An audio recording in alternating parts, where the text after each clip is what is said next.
All right, so I tried to find a video of what is it like to get a cystoscopy, how painful is it, what are the steps, and what can I expect to go through.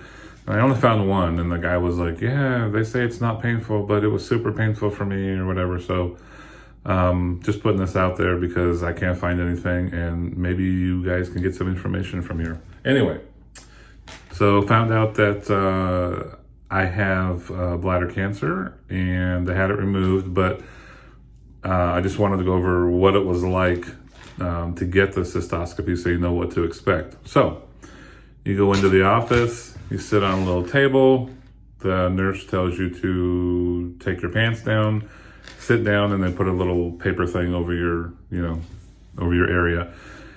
And she then comes in and she puts some lidocaine on the tip, and then she gets a syringe and with lidocaine, no needle, just a syringe.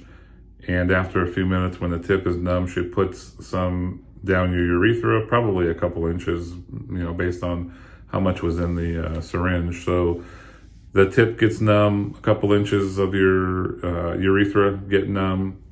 And then the doctor comes in, he picks up the cystoscope, which is probably about maybe 16 inches long, and plugs that sucker in you. And right then is probably the worst pain as far as right when he goes in. I mean, pain is kind of a weird term for this because it's pain/pressure. So, because you're feeding a large object into a small hole. So right then is the worst pressure for about 5 seconds, and then he feeds it in and he gets to your bladder sphincter, and they squirt a little water in there to make that open up, and then that's the second insertion, if you will, and that's probably about 60 to 70% of the pressure/pain of the first insertion into your urethra. So they're in there, they got the scope, checking it out, they got the camera in there looking at your bladder. And that's when he was like, oh, okay, there's cancer right there. He just said it right away, just like, we're talking about going skiing this weekend or something.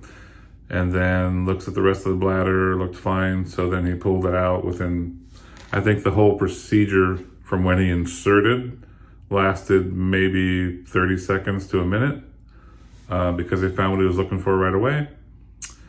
And, the removal of it really wasn't that bad because you're still kind of getting over the little bit of shock from the insertion and then the second insertion into your bladder. So it's not like, it's not like extreme pain, but it's a very unusual pressure going in there because it's a very unusual thing to have done. So I would say on a pain scale, maybe a 4 or 5. It depends on your threshold, obviously, but generally speaking, maybe a high 4. Now that I know I have to have it done more often, maybe I'll get used to it. Maybe I'll have a couple shots of tequila before I go down there this time. I don't know. But possibly a Valium or a Xanax might help before you do it. And most urologists do offer to write you a script for something like that because, a lot of people don't do well with that type of pain or pressure. So there you go. Let me know if you have any questions in the comments, and I'll be glad to get back to you.